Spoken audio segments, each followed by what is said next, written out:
let's get an update. I've been gone a couple days here, and we're going to kind of go through what we have, what we've addressed, little issues that we're running into, shortcomings, and just how to engineer around certain things. So we're here late. It's starting to rain right now. We're trying to figure out about this fuel system. So what we're planning on doing is we're going to have our factory supply. This is all going to get changed. We have our Hellcat pump is what it is. That's a 525 liter per hour pump that we did fit into the factory tank. We modified the bucket. We're going to use our factory return style. You can see the wind's kicking up pretty good. We're using the Evap, which is the for the gas tank vapors, and we're using that as our return.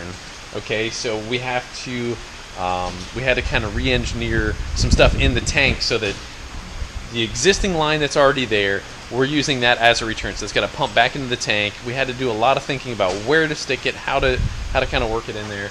But what we're trying to do here, so we're going to put our return or our regulator up in here. So we're going to take this fuel rail. This is a ZR1 fuel rail, right? So a ZR1 fuel rail feeds on this side, and I believe the LSA feeds on that side. Okay, so we did buy a LS9 fuel rail, and instead of just kind of popping this guy out, that's not really going to the end of the system. So we have the end of our rails here. We're going to chop this one off here, chop that one off there, weld in a -6, tie them together. That's going to go to the regulator. Then the regulator will return. So point being, we're going to have all of our fuel coming up. It's going to go through the whole system, maintaining exactly, you know, the right pressure all the way through the system, rather than going up to the regulator and then to the fuel rail and then back again. It just, you're kind of doing a lot of stuff that's right, but it's just not quite the correct way to do it. With our supply going up to the regulator, if we went from the regulator to the fuel rail without including the rail in the middle of the equation, you're basically shorting yourself and possibly having a pressure drop there. So again, I'm not totally qualified as this engineer here, but my idea is have this in the middle of the equation, and at the end of that, once we have verified that that is still maintaining the correct pressure, go to the regulator and then back again, so that we could maintain exactly the right fuel pressure all the way across the board all the time. That is going to be a boost reference regulator. We haven't determined exactly where we're going to get our boost, but we can get our boost from right in there. That is our pressure side right there, and then this guy is the vacuum side. So this is before the rotors, and then this is after the rotor. So this is a different cavity altogether, and then that is vacuum before the rotors. That never has positive pressure on it. This does have positive pressure once we go into zero vacuum. So once we go into zero vacuum, that closes the valve. All the air gets forced through the blower rather than kind of bypassing it. All right, we got a Camaro K-member that we got from kind of a friend and neighbor of ours, and he's like, hey, just take the whole thing, you know, use what you want to use, whatever. So we were trying to test fit it. We kind of heard that it would fit right in, but last year you were telling me we had what problems now? So there's something we're not totally in right now, but oh geez, yeah, I didn't see that earlier. So yeah, we're stuck right there. What else was there? There was something else that you were saying, wasn't? That's the main thing. There's just a few small things. The sway bar, where it's hitting the tub. Okay, so if we went up, we'd have to kind of go in and maybe factory sway bar's got a curve in it. Yeah. E-brake cable mounts are different. A few small things like that. The harness plug for the cradle harness for the wheel speed sensors is different, but that's all easy to work around. But that we will have to do some cutting if we want to keep it. Yeah, we kind of thought this was going to be more of a problem. I think we can. This is our fuel pickup tube kind of going in there. I think we can still mash it a little bit, but we might just turn that into an oval. Let's see that. That's not very good there. Yeah, we can probably just mash that a little bit, but we're trying to get as big of a tire as we can in there, and I don't know. We were thinking about cutting a hole through the body and just having it go up here, but it's like, it's so close. I think we could maybe mash it and maybe make it work. I don't know, stick it in a vise or something. It's underneath that little shelf there, or that lip. Yeah. So even if we got rid of it, we wouldn't be saving a whole lot of room. Yeah. The spring rate is totally different on this much heavier vehicle than what would be on the Camaro rear end. So we could just swap those over, but okay, so that right there is our charcoal canister, and that was right up in here. Don't really need that anymore with what we're going to be doing. Sam is kind of becoming more of a race car, so days on the street are going to be semi-limited, if it's actually going to be on the street at all. But so our Evap. This is the soft line that comes in the car, and again, this was really just initially meant for gas vapors. Well, there is a hard line here that goes all the way through the car, and you can kind of see it through here, kind of goes all the way up. That is going to be our return line going back. So what we have, we're still in the middle of doing this right now. We're going to cut this braided line. That's going to be going to right there, which is now our return. We got rid of the soft plastic line. It's going all the way up there. We had to kind of re-engineer where it goes back in, up in, well, right next to our filler tube. It's kind of up in there.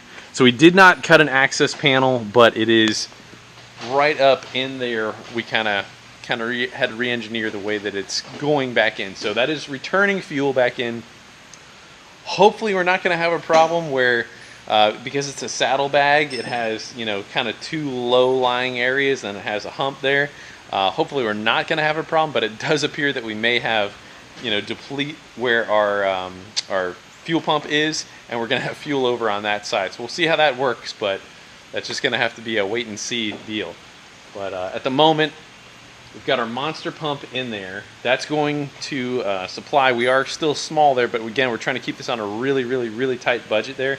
So that is supplying. We're going to have a regulator that we're going to pick up tomorrow, and we're having our return style. So we're going to be able to maintain pretty awesome pressure. Should be able to support a lot of power still with this combination. Check this out, guys. We got our Camaro subframe up in there, and with it kind of came some penalties for trying to get a little bit greedy on weight savings. So we have the upper A-arm here that was from the Caprice that was aluminum, but we have the aluminum hub that was actually on the Camaro. So we kind of put those pieces together, but because that hub forced us to run the Camaro rotor. Now that's the Camaro rotor. It's a little bit larger than that fellow right there, and that's the Camaro caliper right there. So we're going to try and figure out what we can run and what is going to be able to work. So with less rotational mass, if you can shave about a pound of weight off of the rotational mass, that does translate into about 1 horsepower.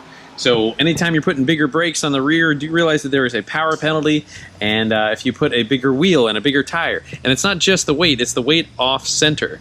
So if you've got a little bit of weight here versus a little bit of weight here, it makes a big difference. So it's weight off center as well. When it's closer towards the center, it makes less of a difference. When it's farther off center, it makes a bigger difference. So think about, for a second, having a torque arm. And if you hold 5 pounds here versus 5 pounds here, there's a substantial difference. Okay, so we didn't want to have to cut the access panel, but we did. It is something that was kind of a necessity. We're kind of getting in a bind for time, so everything is completely torn apart, and we are going to make this work. It's a lot easier than having to bring down the whole subframe, and being able to bring down the saddle tanks there. Oh yeah, I'm waiting for this. Oh. Moment of truth. Can't wait to feel the flow. Oh man, that took a long time to fill up, so I guess I'll be back again. All right, bucket 2. So this is a 27 quart, I believe. And that's 2 buckets worth, so we can at least start to get our flow. Oh man, that return is gonna like spray up against the wall. We'll see. We'll see. I was thinking about putting having that facing downwards at least, but this is just to prime the system and see kind of how much it takes. So interesting thing I wanted to mention. Okay, so if we have a street car, what a lot of times we'll do is we have coming straight off the blower, going to the expansion tank, then to the heat exchanger, and then back again. Pretty much on the CTSVs, that's how we do it. Okay, so it's a little bit different. The routing for the trunk tank versus the underhood tank is different, in part because of the proximity, but also in part because of hold on, let's see. Yeah, we're gonna get a leak there. There's gonna be a lot of leak. Sounds like a decent amount of leak. Yeah, it's a decent leak. It's on the bottom one. Oh, I was gonna say the top one hardly has anything on it.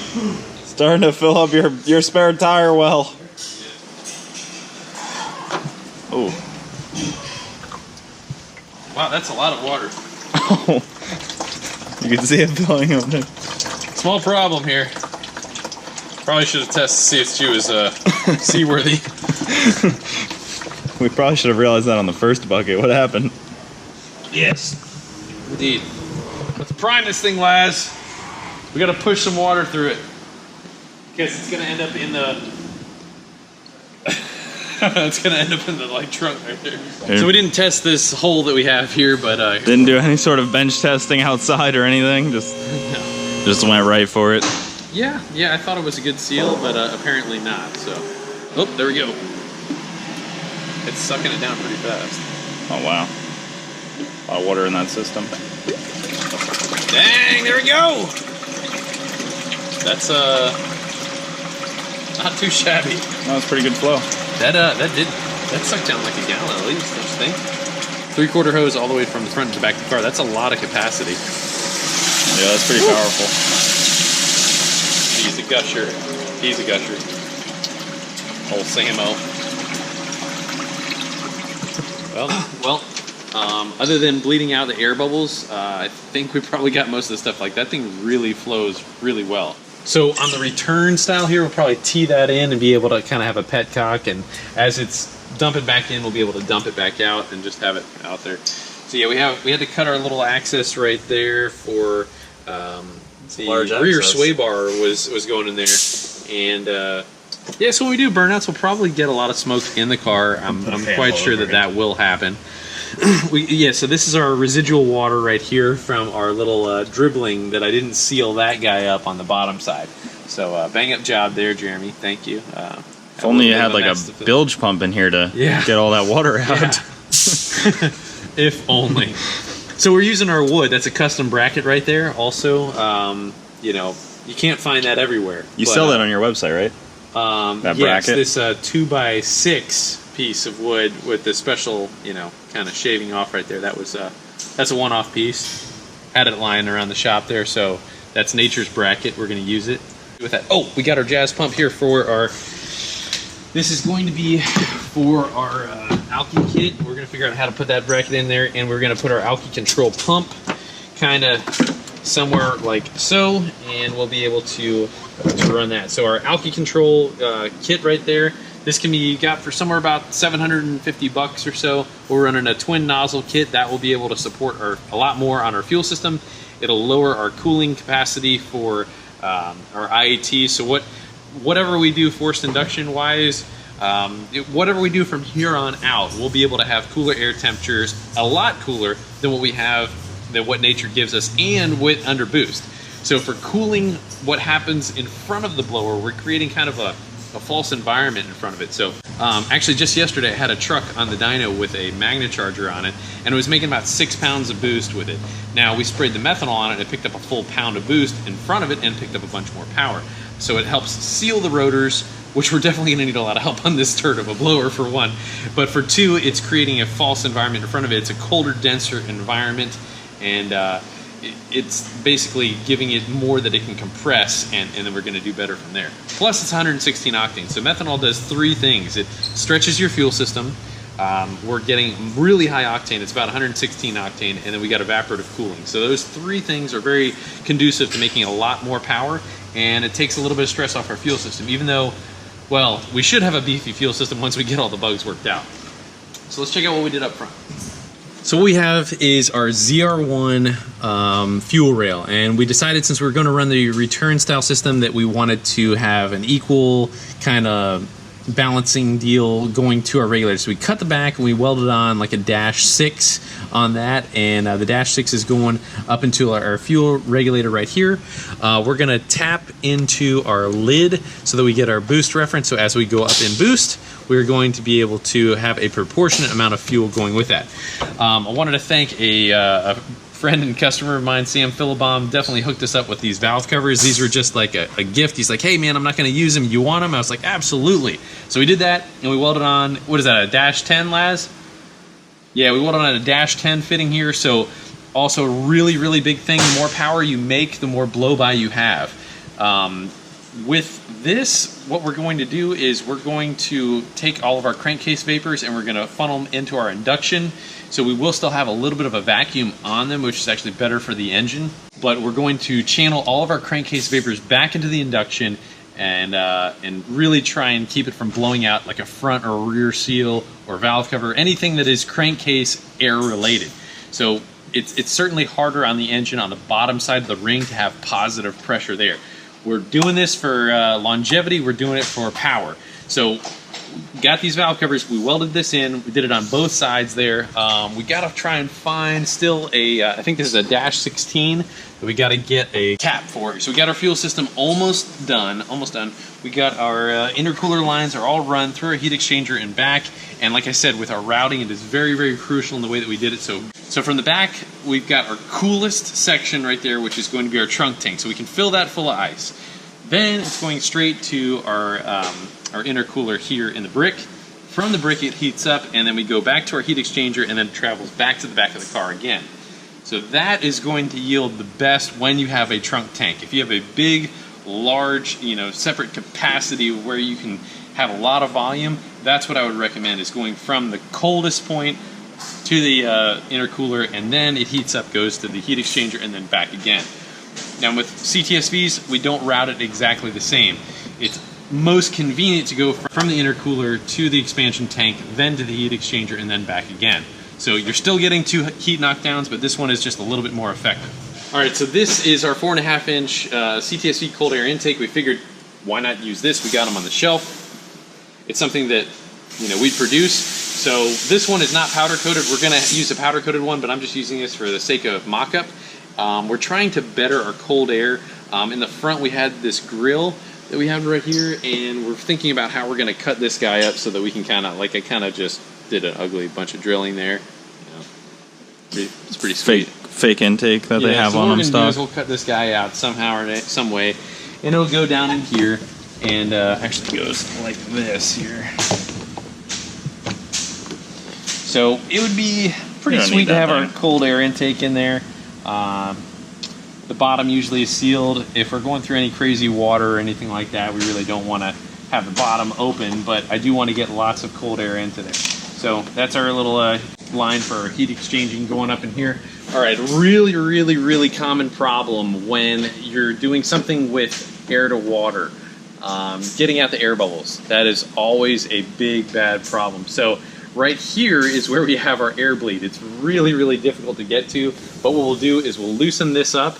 So just as you guys saw, we just primed it for the first time and just put fluid all the way through it, so we got water all the way through. However, trying to get all the air out of this point from here is going to be more difficult. So we're going to loosen this up and pull this forward. We've got to pull our hood latch up, loosen that guy up, make sure it's totally topped off so we don't have any air in the system.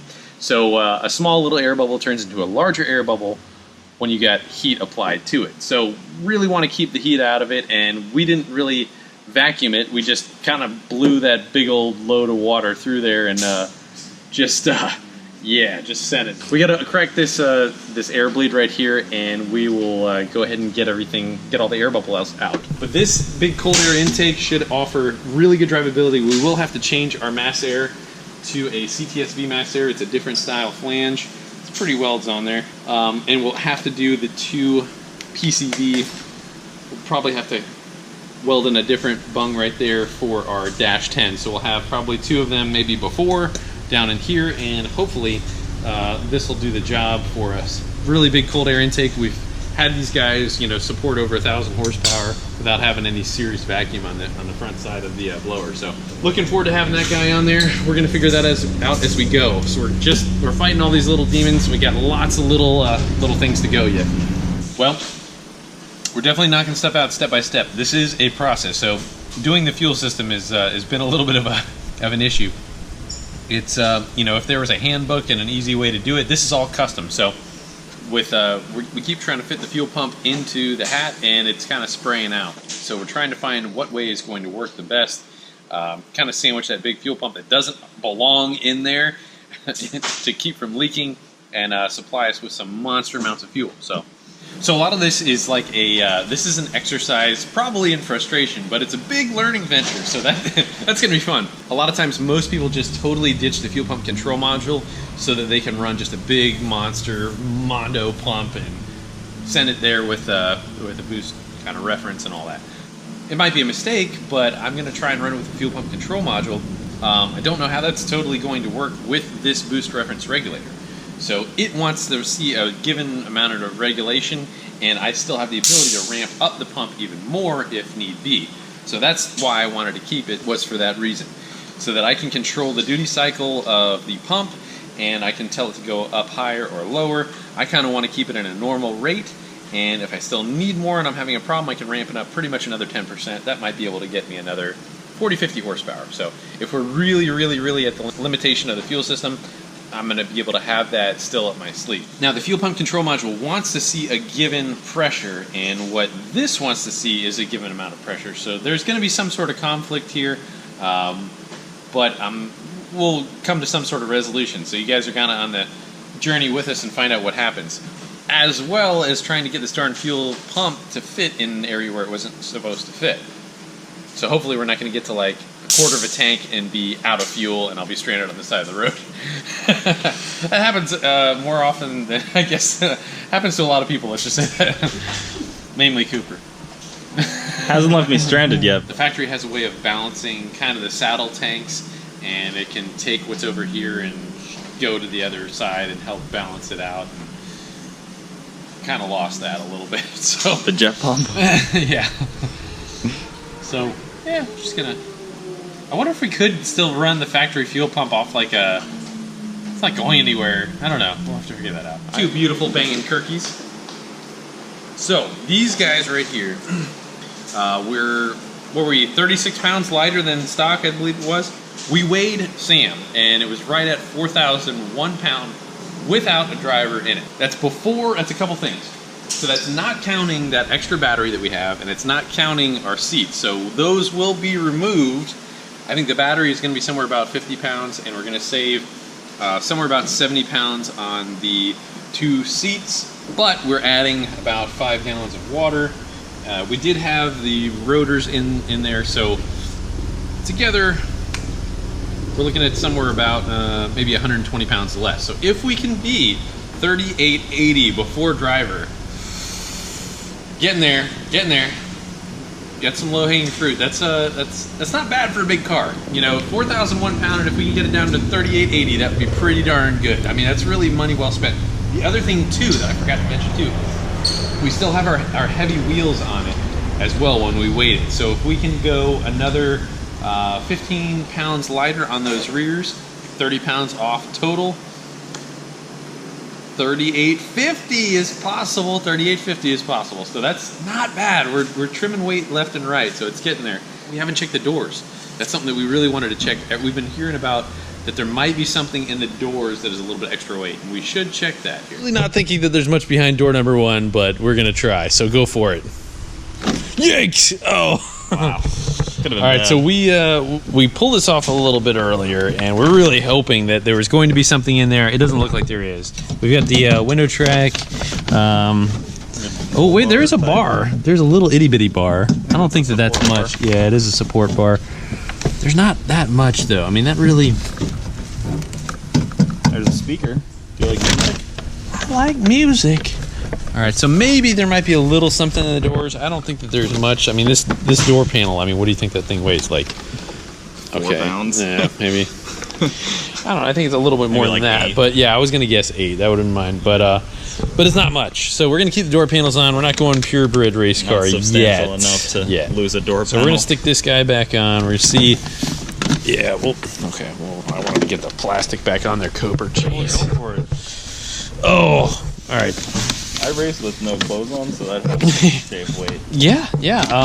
Also throw up a bunch before every pass. Yeah, I actually hear if you take a lot of Pepto-Bismol before race days, start preparations days before race days, pure diet of Pepto-Bismol and water, I hear you will go faster. It's worse than you show up in the stage lanes and they're full. Oh, yeah. You just have a full glass of Pepto. Oh, man. Finishing up. Okay.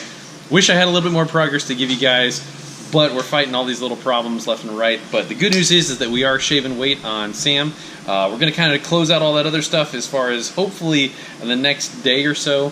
We got FL2K coming up in a couple days, so the race is coming quickly, and our deadline for trying to get this thing up and running is rapidly approaching. We got our cold air, of which we got to get our CTSV cold air intake on there. We've got our fuel system almost done. We just had a little bit of hitches here and there. That's coming up pretty soon. We'll try and get that all figured out. We got our intercooler working, which is a very, very big deal. We got our weight figured out. And we have a couple other ideas of what we're going to trim from that. So that is also a very big, exciting thing. So it's like, if we can get this guy right about 3850, that would be a great place to be. Some of this weight is not always going to be on here either, so we will be able to take off some weight. So I'll give you some clues as to what's coming up soon.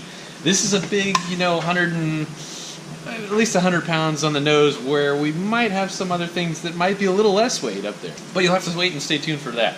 So we've got we've got our PCV system worked out, so we've got some little Cliff's notes here. I'm just breaking it down as far as what we're doing and why we're doing it. Just remember, we got lots of crankcase ventilation here so that we're not blowing out seals on the front and the rear.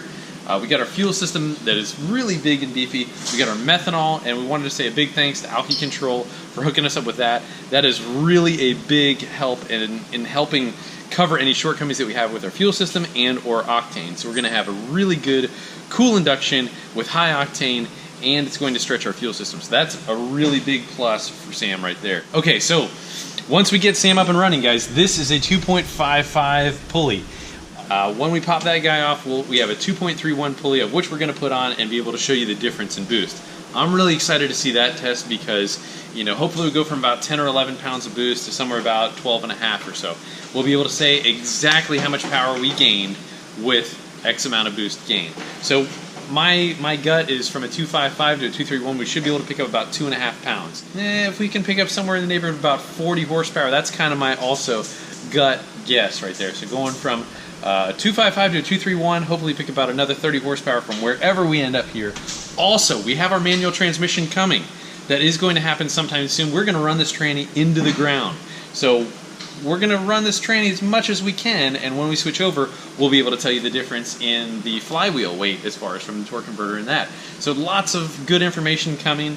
I can't wait to share this with you guys. This project is coming along pretty rapidly. Thank you so much for watching. Do please check out some of our merch and check out some of our previous videos. Got lots of really good information in there on any sort of thing that we have building or things that we've encountered along the way. So stay tuned for some other stuff that we got coming up. God bless you, and we'll see you soon.